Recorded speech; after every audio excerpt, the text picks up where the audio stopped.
सुशांत सिंह राजपूत की हत्या के बाद कई चीजें बाहर निकल के आई हैं। कुछ मैंने इंटरव्यूज पढ़े हैं, कुछ डायरेक्टली भी बात की है। तो उनके पिताजी का कहना है कि वो फिल्म इंडस्ट्री में हो रही टेंशन के करके बहुत ज्यादा परेशान थे। अभिषेक कपूर जिन्होंने उन्हें लॉन्च किया, उनके साथ हाल ही में एक फिल्म की है केदारनाथ। उनका कहना है कि it was a systematic dismantling of a fragile mind. Ankita जो उनकी लॉन्ग टर्म पार्टनर रह चुकी है, उनका कहना है कि वो सामाजिक रूप से की गई अपमान और बेइज्जती नहीं सहन कर पाया।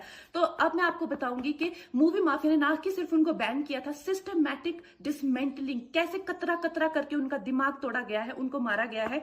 तो ब्लाइंड आइटम आप इसलिए लिखते हैं क्योंकि आप जब झूठ लिखना होता है, आप को के अगेंस्ट कोई लीगल एक्शन नहीं लिया सकता क्योंकि आपका तो नाम ही नहीं लिखा, मगर उसकी जो डिस्क्रिप्शन होती है, जैसे मेरे बारे में लिखा जाएगा कि जिस लड़की के घुंघराले बाल हैं, जिसको नेशनल अवार्ड मिला हुआ है, साइकोटिक है, इस तरह से जो कि मनाली से डिस्क्रिप्शन पूरी दी जाएगी मगर नाम नहीं लिखा जाएगा।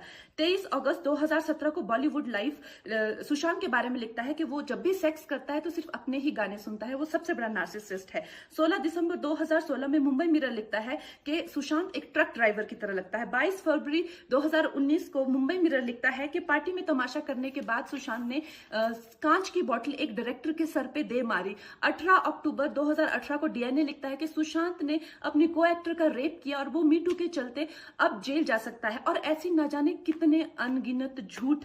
और ये जो बुद्धिजीवी जर्नलिस्ट हैं, ये जो चील कौए गिद्ध हैं जो मूवी माफिया के पाले हुए हैं, ये इसको मेंटल इमोशनल साइकोलॉजिकल लिंचिंग को जर्नलिज्म कहते हैं। मेरे बारे में आज तक जो भी कहा गया मैंने कुछ नहीं कहा, लेकिन जब एक स्वतंत्रता सेनानी के खिलाफ गंदगी लिखी गई, मैंने उस जर्नलिस्ट को कॉन्फ्रंट किया। आपको पता है उसी रात 4 सीनियर जर्नलिस्ट ने मेरे खिलाफ एक गिल्ड बनाई, ऐलान किया गया कि इसकी फिल्म को बैन किया जाए, फ्लॉप किया जाए। आपको पता है 3000 जर्नलिस्ट गैंग अप होते हैं एक अकेली लड़की पर, उसकी इमोशनल लिंचिंग करते हैं सरेआम, और ये समाज कुछ नहीं कहता, कानून कुछ नहीं कहता है।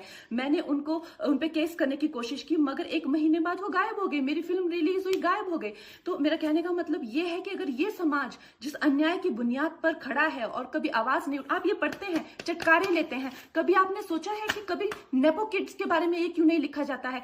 तो ये अन्याय का फंदा किसी दिन आपके बच्चों के गले में लटका मिलेगा, आपके गले में लटका मिलेगा। इसलिए जब तालियां बजेगी और सीटियां बजेगी तब आपको पता चलेगा कि क्या गुजरती होगी।